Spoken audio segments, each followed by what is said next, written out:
Sophia Bush finally opened up about Hilarie Burton and Chad-Michael-Murray leaving One Tree Hill. Stupid One Tree Hill fans were heartbroken and a little bit confused when Season 6 ended and Peyton, Hilarie Burton, and Lucas, Chad-Michael-Murray, left without a trace. It had been a season of danger, life-threatening situations, and literal murder, and for two of the show's leads to just fall off the face of the earth felt inconsistent with how tight-knit the friend group had always been. And viewers weren't the only ones to think so. This is the problem. They didn't give us enough to make Where Our Friends Went make sense. Drama Queens host Sophia Bush said of the unfortunate decision to write Hilarie and Chad out of the show.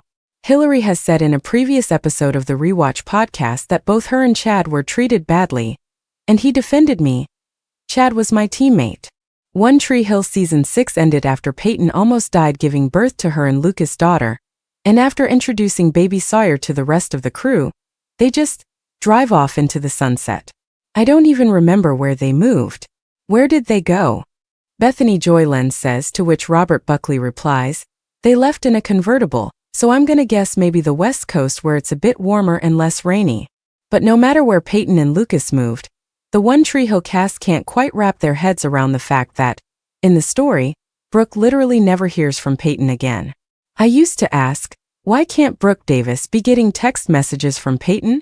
Why can't you see them texting? Like, why am I not getting photo updates of this baby? It feels really weird. And while Lucas returns for an episode in Season 9, he was also radio silent for his 3-season absence, as was his mom Karen. Everybody, they just faded off into the distance, Bethany says. I do wish they had kept that up in some more clear way. I don't think it would have been hard. But Bethany theorizes the on-screen confusion boils down to behind-the-scenes drama with creator Mark Schwann, whom the cast accused of sexual harassment in 2017. The women of the show wrote an open letter explaining how many of us were, to varying degrees, manipulated psychologically and emotionally, and how more than one of us is still in treatment for post-traumatic stress.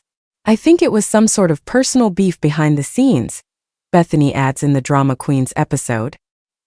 He was hoping the audience would just forget about them, which seems so stupid because it's a choice rooted in ego, Sophia adds. It's like, dude, you wrote those characters so you knew they were great. So why are we suddenly pretending they're not? Hopefully we'll see all our favorite Tree Hill Ravens return for a One Tree Hill sequel series. While the show hasn't been officially greenlit at Netflix yet, Hilarie Burton exclusively told Brit Plus Co. that everyone involved in the show is really proud of the work that we did back then too. And so to see the public support this little show we made 20 years later, that's so special and it's so rare.